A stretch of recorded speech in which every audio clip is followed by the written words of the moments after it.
ഷാരിഡി എന്ന് പറഞ്ഞ അദ്ദേഹത്തെ എനിക്ക് എന്റെ കൊളീഗായിട്ട് അറിയാം. അദ്ദേഹം ഇപ്പൊ MLA ആണ്. അദ്ദേഹത്തിനോടുള്ള റെസ്പെക്ടിന്റെ പുറത്താണ് ഞാൻ അദ്ദേഹമായിട്ട് സംസാരിച്ചത്. അദ്ദേഹം എന്നെ ഒരുപാട് തവണ വിളിച്ച് സംസാരിച്ചു. അവസാനം ഞാൻ വിചാരിച്ചു ഞാൻ ഇത്രയും തവണ വിളിച്ച് സംസാരിക്കുന്ന ആളല്ലേ, അദ്ദേഹത്തിന് ഞാൻ കൊടുക്കേണ്ട റെസ്പെക്ട് കാരണമാണ് ഞാൻ പറഞ്ഞത് ശരി ഏട്ടാ സംസാരിക്കാമെന്ന്. അങ്ങനെയാണ് രമേശ് ഏട്ടൻ സംസാരിച്ചിട്ട് എൻ്റെ അടുത്ത് പറഞ്ഞു അൻസിബ മാപ്പ് എഴുതി കൊടുക്കണമെന്ന്. ഇത് എവിടുത്തെ ന്യായമാണ്? അപ്പൊ ഞാൻ പറഞ്ഞു ശരി ഏട്ടാ ഇനി ഇതിനെ പറ്റി സംസാരിക്കണ്ടെന്ന്. ഒന്ന് ആലോചിച്ചു നോക്കൂ, പരാതിക്കാരി മാപ്പ് എഴുതി കൊടുക്കണത്ര, ഇനി പരാതി പറയൂല എന്ന്. ഇത് വെള്ളരിക്കാ പട്ടണോ? അതിനെപ്പറ്റി എനിക്കറിയില്ല, അത് ഞാൻ ആ ഓഡിയോ കേട്ടപ്പോഴാണ്.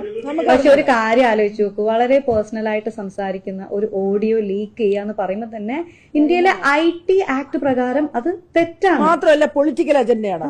അത് പൊളിറ്റിക്കൽ അജണ്ടയാണ്. ആ രമേശ് പിഷാരടിയെ പോലെ MLA ആയിട്ട് ഞങ്ങളുടെ സംഘടനയിൽ നിന്നും ഞങ്ങൾ അഭിമാനത്തോടെ കാണുന്ന ഒരു വ്യക്തിയെ എത്ര ഗംഭീരമായിട്ടാണ് അദ്ദേഹം പാലക്കാട് നിന്ന് വിജയിച്ചു വന്നത്. അദ്ദേഹത്തിനെ തകർക്കാനുള്ള ഒരു പൊളിറ്റിക്കൽ അജണ്ടയാണ് അദ്ദേഹത്തിന്റെ ഓഡിയോ ക്ലിപ്പ് ലീക്ക് ചെയ്തത്.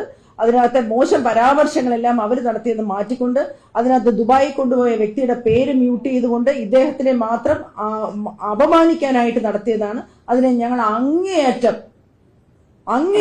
ഞങ്ങൾ എല്ലാവരും അത് തെറ്റാണ് എന്ന് ഇവിടെ ഉറക്കെ പ്രഖ്യാപിക്കുക.